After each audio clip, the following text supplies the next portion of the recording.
नमस्कार साथियों, स्वागत है आप सभी का अंकित इंस्पायर्स इंडिया पर। मैं हूं अंकित अवस्थी। आप हैं मेरे साथ में एक ऐसी खबर पर चर्चा करने के लिए जिसका इंतजार समस्त भारतीयों को है कि भारत सरकार आफ्टर ऑल क्या एक्शन लेने जा रही है पाकिस्तान पर, क्योंकि पाकिस्तान प्रायोजित आतंकवाद जो कि डायरेक्टली और इनडायरेक्टली कश्मीर के अंदर और भारत की अशांति के लिए जिम्मेदार है, उसके लिए हम क्या एक्शन लेने जा रहे हैं। आपको याद होगा कि कुछ समय पहले जाहिलों के सरदार आसिम मुनीर ने एक बयान दिया था और सबसे पहले इतने बड़े पद पर बैठे एक आदमी ने कहा था कि हम हिंदुओं से अलग हैं, और इसके द्वारा उगले गए इस जहर का ही परिणाम यह निकला कि कट्टरपंथियों के द्वारा, आतंकवादियों के द्वारा धर्म पूछ करके गोली चलाई गई समस्त भारतीयों को। लेकिन धर्म के नाम पर मिली इस गोली ने एकजुट बांध दिया और यह सोचने पर विवश कर दिया कि हम जातियों में, हम भाषाओं में, हम उत्तर भारत में और दक्षिण भारत में जो बटे फिर रहे हैं, कट्टरपंथियों को, आतंकवादियों को केवल धर्म से नफरत है। और यह नफरत परोसी जा रही है हमारे पड़ोसियों द्वारा।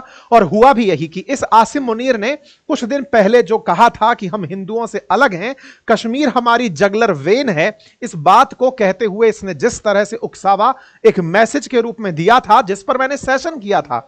मैंने आप लोगों को इस वीडियो और इस वीडियो के बाद में इसके सेकंड पार्ट के ऊपर प्रॉपर तरीके से एक सेशन करते अंकित इंस्पायर इंडिया पर बताया था कि पाक आर्मी चीफ के बयान पर भारत की प्रतिक्रिया आई थी। और मैंने ये अपने सेशन में कवर किया था कि किस तरह से ये व्यक्ति क्रॉस बॉर्डर बैठ करके भारत के अंदर बैठे हुए अपने स्लीपर सेल्स को या फिर ऑलरेडी घुस चुके आतंकवादियों को मोटिवेट कर रहा है, भड़काने का एक मैसेज दे रहा है कि किस तरह से तुम इस समय जाकर के धार्मिक हिंसा को जन्म दे सकते हो।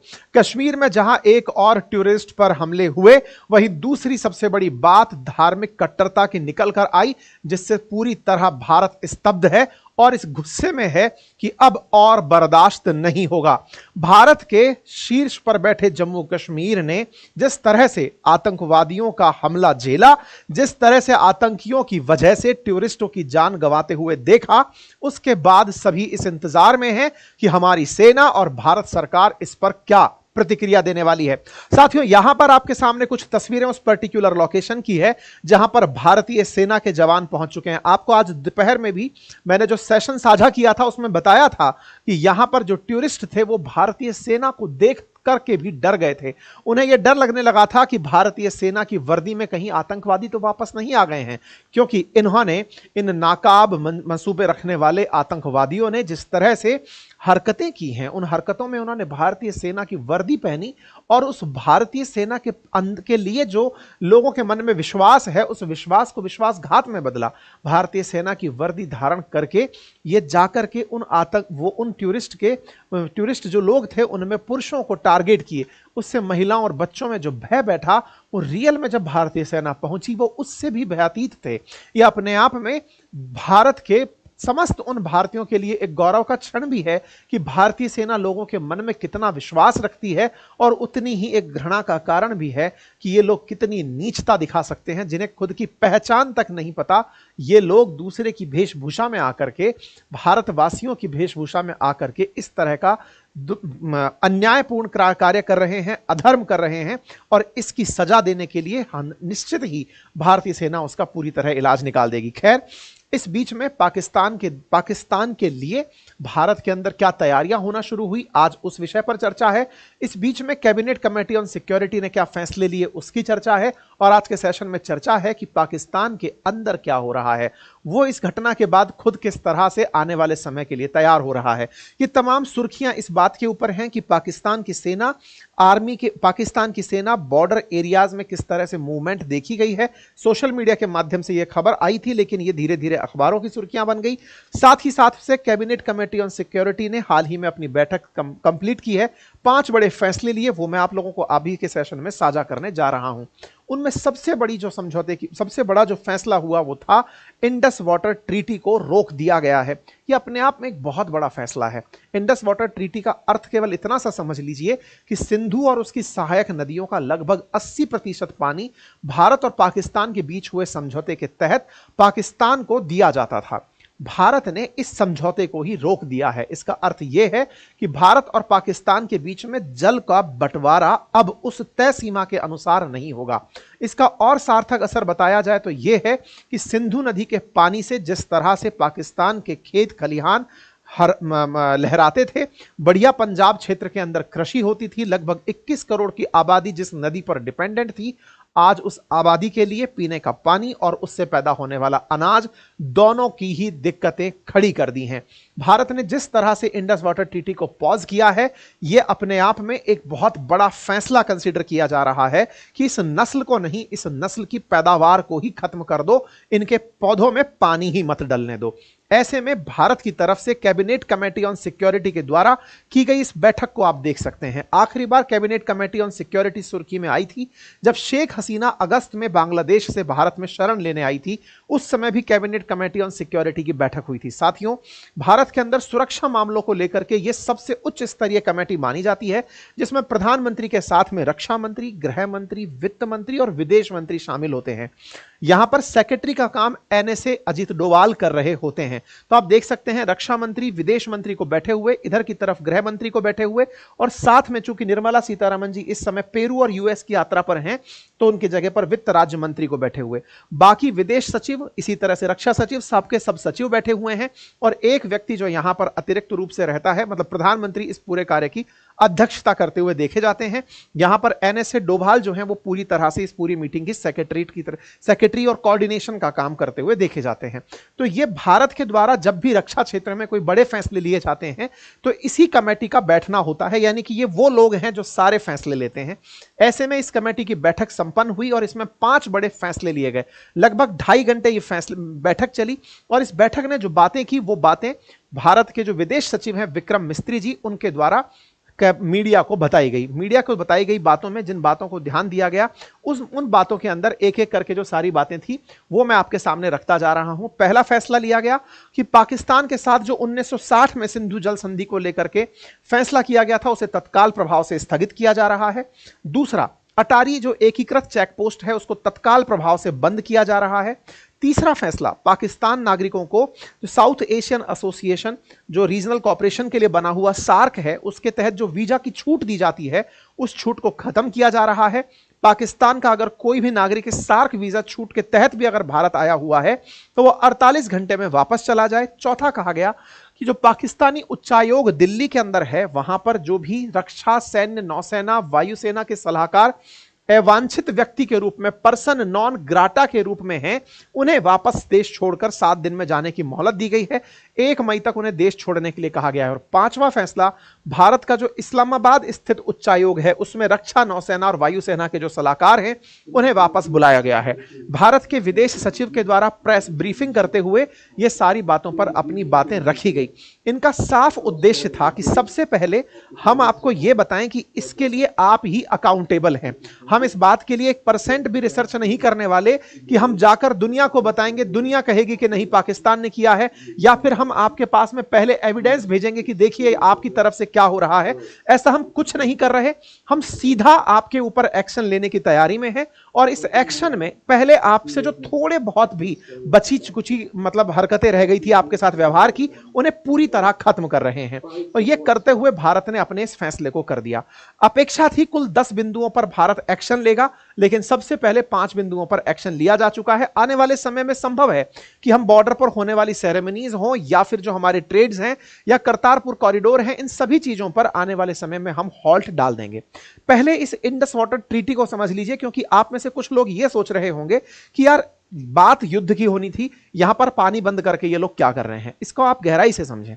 गहराई से इस तरह से समझें कि जो पाकिस्तान के अंदर पंजाब क्षेत्र है, पंजाब का अर्थ होता है आब, मतलब असल में 2 नदियों के बीच का क्षेत्र को आब कहा जाता है। ऐसे 5 नदियों के बीच का मतलब क्षेत्र जो है वो पंजाब है।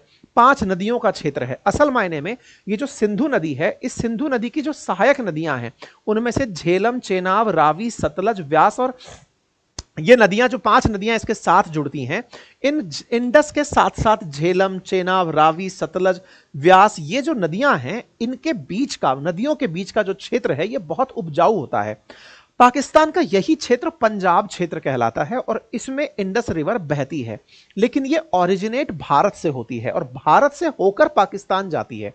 भारत से होकर जा रही इस नदी ने, जब भारत और पाकिस्तान का विभाजन हुआ तब यह तय नहीं था कि इस जाते हुए जल का किस तरह बंटवारा होगा।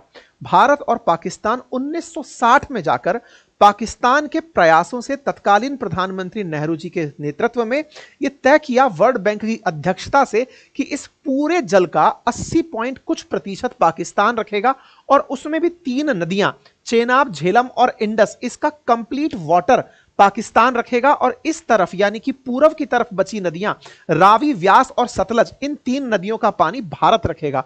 लेकिन यह कंप्लीट पानी इसका अभी भी यूज नहीं कर पाता है, इसलिए टोटल जो वाटर है उसका हम लगभग 19 पॉइंट समथिंग परसेंटेज यूज करते हैं, बाकी पानी यहां जाता है। अगर हम इस पानी को रोकने में कामयाब हो जाते हैं तो हम भारत के साथ साथ इस सीमा में भारत के अंदर की तरफ यानी कि पूर्व की तरफ जो सीमा है उसके अंदर बसे हुए राजस्थान और इस तरफ हरियाणा, पंजाब और गुजरात क्षेत्र को पर्याप्त पानी पहुंचा सकते हैं, जिससे हम आर्थिक रूप से भी पाकिस्तान को बड़ी क्षति पहुंचा सकते हैं। पानी के अभाव में यहां पर बिजली उत्पादन रुक जाएंगे, यहां की कृषि प्रभावित होगी, यहां का पूरी तरह से अर्थव्यवस्था चौपट हो जाएगी। इस पर हमने पहले भी बहुत प्रयास किए हैं, लेकिन इस कारक ने इसे तत्काल प्रभाव से इग्नाइट कर दिया है। भारत का यह प्रयास इन लोगों को थोड़े दिन में इतना प्रभावी होगा कि ये जगह जगह जाकर के इसके लिए त्राहिमाम करते हुए आपको अंतरराष्ट्रीय मंचों पर दिखाई देंगे, जो हमने आज किया है। तो ये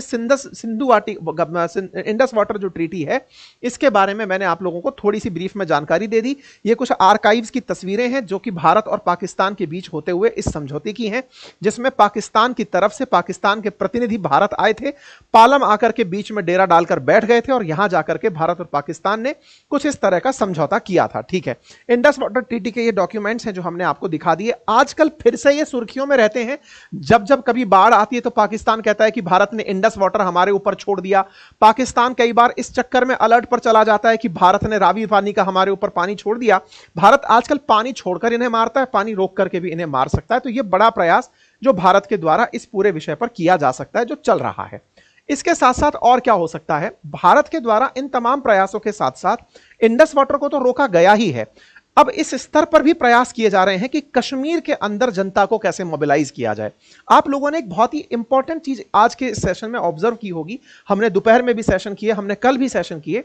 कश्मीर इटसेल्फ की जो जनता है वो इस घटना के सख्त खिलाफ है, क्योंकि उन्हें अब तक यह समझ में आता था। देखिए क्या था ना, कश्मीर में टेररिज्म रहा, उस टेररिज्म को कश्मीर में ही रहने वाले अलगाववादियों ने भी कई बार हवा दी थी। इसके चलते अलगाववादियों को, हुर्रियत के नेताओं को जेल भी टिकाया गया था। लेकिन हुआ यह कि कश्मीर की आबादी हमेशा यह मानती थी कि आतंकी अगर आतंक फैलाएंगे तो वो भारतीय सेना से उलझेंगे, क्योंकि उस सेना ने कश्मीर पर अनाधिकृत रूप से कब्जा किया हुआ है, यह उन लोगों के दिमाग में बिठाया जाता था। ऐसे में अगर कोई टूरिस्ट कश्मीर आता है तो वो उनकी अर्थव्यवस्था को मजबूत करेगा, इसलिए टूरिस्ट को नुकसान नहीं पहुंचाना है। अगर टूरिस्ट को नुकसान हो गया तो कश्मीर किस तरह फिर अलग रह पाएगा और कश्मीर की अर्थव्यवस्था में कैसे चार चांद लगेंगे। इसलिए यहां पर एक अनकहा सा नियम चलता था कश्मीर के लोगों के द्वारा आतंकियों के बीच में। इस तरह की एक सुलह थी कि आप पर्यटकों को कुछ नहीं कहेंगे। इसलिए जब भी आप कश्मीर घूमने जाएंगे, मैं कई बार कश्मीर घूमने गया हूं, वहां पर जो कश्मीरी लोग हैं वो इतने अच्छे होस्ट बनकर आपके साथ पेश आते हैं कि आपको उनको देखकर यह लगेगा कि इनसे अच्छा होस्ट शायद ही कोई राज्य होता होगा। वो आपको बहुत अच्छे से सब मेहमानबाजी करेंगे, प्रॉपर जगह लेकर जाएंगे और यह विश्वास आपको दिलाएंगे कि आपके साथ कोई भी मिलिटेंसी की हरकत नहीं होगी। यहां पर सेना के साथ रिफ्ट रखते हैं आतंकी, आपको छुएंगे भी नहीं, आप हमारे मेहमान हैं, आप हमारे सब कुछ हैं। ऐसे में मैंने सुबह भी एक सेशन में इस बात को मेंशन किया था और अभी भी मैं आपके साथ मेंशन कर रहा हूं, यह पाकिस्तान की कायराना हरकत कैसे है, आपको इसे समझना होगा, इसके पीछे की पूरी स्ट्रेटजी को समझना होगा। असल मायने में हाल ही के समय पर अगर आपने ऑब्जर्व किया हो तो जैसे चाइना ने पाकिस्तान ऑक्यूपाइड कश्मीर से होते हुए चाइना पाकिस्तान इकोनॉमिक कॉरिडोर को बनाने का प्रयास किया ग्वादार पोर्ट तक।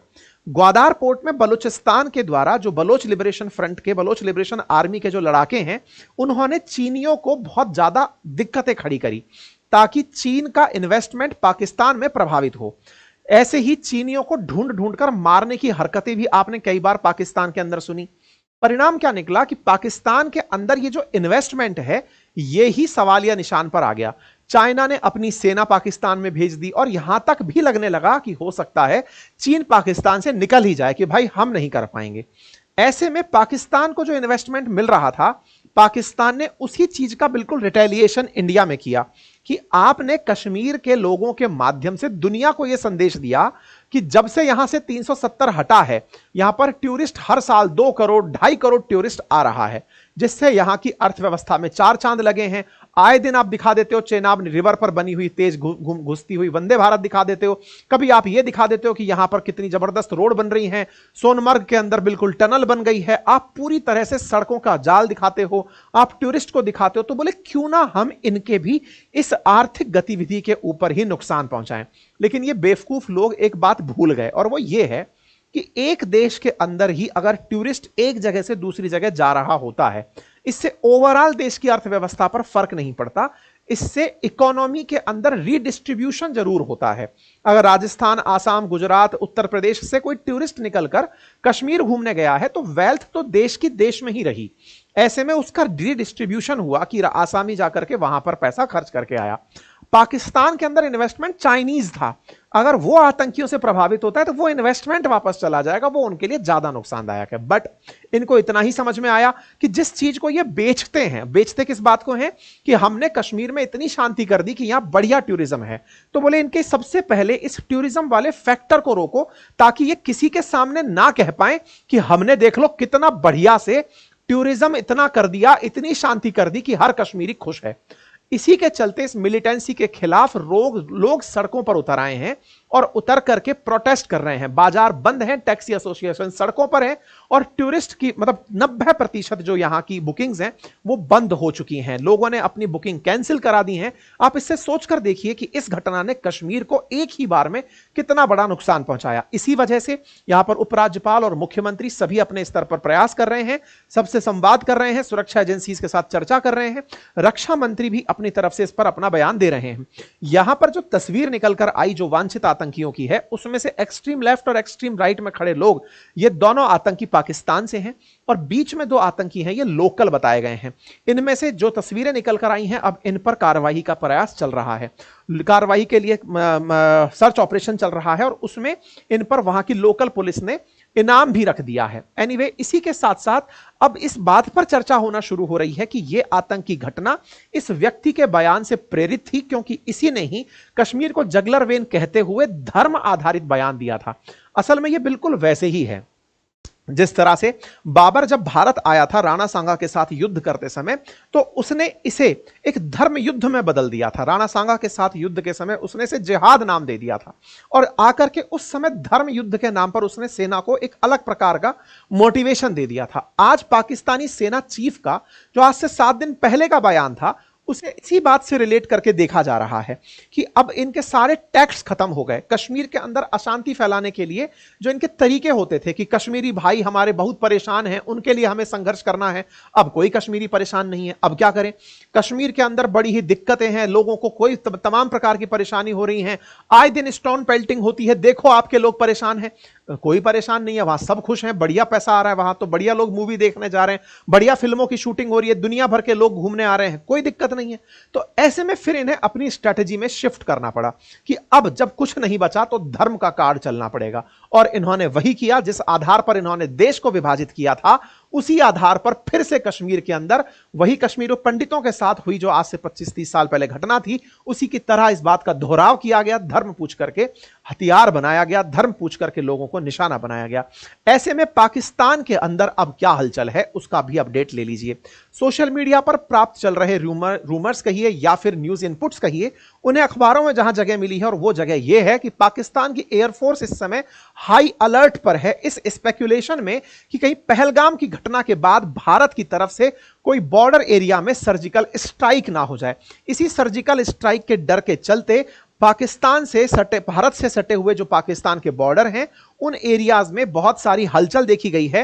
कहा जा रहा है कि 2016 के अंदर और 2019 के अंदर जिस तरह से भारत सर्जिकल स्ट्राइक किया था, उस तरह की अब तैयारियां फिर से हो सकती हैं। ऐसे में पाकिस्तान एयरफोर्स का 198 जो लॉकहेड C-130 हरक्यूलिस है, उस ट्रांसपोर्ट एयरक्राफ्ट की लोकेशन में परिवर्तन देखा गया है। पाकिस्तानी एयरफोर्स 101 का जो स्मॉलर एम्ब्रेन फेनॉन 100 जेट है, वो भी इस समय वीआईपी ट्रांसपोर्ट के अंदर आता है। वो इस समय इंटेलिजेंस ऑपरेशंस में यूज हो रहा है। तमाम प्रकार के जो विमान हैं उनकी लोकेशंस को चेक किया गया तो पता चल रहा है कि वो सब उत्तर की तरफ पाकिस्तान के अंदर उड़ने लग रहे हैं। ऐसा रडार के द्वारा नोटिस किया गया है कि इनके अंदर मूवमेंट देखा जा रहा है। हालांकि इस बात की मैं सत्यता की पुष्टि इसलिए नहीं करता क्योंकि यह भारत की तरफ से ना तो आधिकारिक है, यह केवल सोशल मीडिया पर कई फ्लाइट रडार से कैप्चर करने वाली जो वेबसाइट हैं उन्होंने अपनी जानकारी दी है। यह बात भी सत्य है कि सेना के जो विमान होते हैं उनको रडार के द्वारा सामान्यतया कैप्चर नहीं किया जाता अगर वो फाइटर जेट होते हैं, लेकिन यहां पर ये जो विमान वाहक पोत हैं, इनको विमान वाहक जो जहाज हैं, इन्हें कैप्चर किया जा सकता है। तो इनके अंदर इस तरह के मूवमेंट देखे जा रहे हैं कि ये बॉर्डर एरियाज के अंदर मूव कर रहे हैं। इन तस्वीरों से कहीं ना कहीं पाकिस्तान में इस बात की तैयारी तो है कि हो सकता है कि भारत फिर से कोई ऐसा धमाका कर दे जिसकी वजह से एक दुनिया भर में संदेश जाए कि भारत के साथ खिलाफत नहीं कर सकते। तमाम प्रकार की लोकेशंस जो चेंज हुई हैं उनसे अंदाजा लगाया जा रहा है कि भारत फिर से कोई सर्जिकल स्ट्राइक की प्लानिंग कर सकता है। हालांकि इस पर अभी तक किसी भी प्रकार की कोई भी सत्यता प्रमाणित नहीं है। मैं केवल जो न्यूज के अंदर र्यूमर्स चल रहे हैं वो आपके साथ साझा कर रहा हूं। एनीवे, फिलहाल के लिए अपडेट में इतना ही।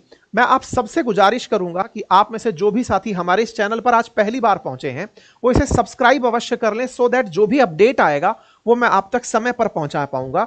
सब्सक्राइब करने का कोई चार्ज नहीं है, एक रेड कलर का बटन है, आप उसे दबा दें और कमेंट बॉक्स में भारत के जो वीर सैनिक हैं उनके लिए अपनी तरफ से 2 खूबसूरत शब्द कहें, क्योंकि हमारे सेशंस को सुनने के बाद उनके परिवारजन और हमारे भाई बंधु जो बॉर्डर पर सिक्योरिटी फोर्सेस में खड़े हैं वो आपके कमेंट बॉक्सेस में चेक करने आते हैं कि आपने उनके लिए क्या संदेश भेजे हैं। आपके संदेश उनके लिए बहुत मायना रखते हैं। भारत सरकार के लिए आपके क्या संदेश हैं, आप अपने कमेंट बॉक्स में उसे अवश्य लिखें। आप क्या सोचते हैं, भारत को क्या करना चाहिए, अपनी राय कमेंट बॉक्स पर या फिर हमारे ट्विटर हैंडल पर अंकित कुमार अवस्थी वेरीफाइड नाम से जो हमारा ट्विटर हैंडल है वहां पर कमेंट बॉक्स में अवश्य लिखें, सो दैट आपकी जो राय है वो जिनकी नजर में जानी चाहिए, जिन्हें लगना चाहिए कि आप उनके साथ हैं, उनके एक्शंस के साथ हैं। भारत एक है, भारत जाति के आधार पर, भारत रंग के आधार पर, भारत भाषा के आधार पर बंटने वाला नहीं है। उन सबको यह संदेश मिले कि भारत एक है। इस एकता के मैसेज को आप कमेंट बॉक्स में जरूर भेजें। इस सेशन को ज्यादा से ज्यादा साथियों के साथ साझा करें। साथियों, एक अतिरिक्त सूचना आप लोगों के लिए यह भी है, और वो सूचना ये कि हमारे द्वारा आप लोगों के लिए एक कमेंट बॉक्स में लिंक पिन किया गया है। इस रविवार को एक मास्टर क्लास मैंने रखी है बातें बाजार की एप्लीकेशन पर। इस समय जो बाजार उठ रहा है उस बाजार में निवेश करना अगर आप चाहते हैं तो आपकी राइट स्ट्रेटेजी क्या हो, इन्वेस्टमेंट क्यों करना चाहिए, इन्वेस्टमेंट कितना बेहतर है एफडी के कंपैरिजन में म्यूचुअल फंड्स के अंदर या स्टॉक मार्केट के अंदर, अगर आप इसको जानना चाहते हैं तो एक फ्री क्लास का लिंक मैंने कमेंट बॉक्स में पिन किया है। यह आपके साथ एक मास्टर क्लास है, 1-to-1 टॉक है। लैपटॉप पर बैठकर आपके साथ एक सामान्य चर्चा होगी, क्योंकि वो इस तरह के सेशंस के माध्यम से संभवतया न हो पाए, इसलिए हमने उसका लिंक कमेंट बॉक्स में दिया है। आप अपने आप को जाकर अभी वहां पर रजिस्टर कर लें, सो दैट सीट फुल होने से पहले ही, क्योंकि अभी 85,000 लोग लाइव हैं, हमने सीट उसमें केवल 1000 रखी हैं। ऐसे में वो सीट ना भर जाए, आप अपने आप को जाकर पहले ही वहां रजिस्टर कर लें। Thank you so much.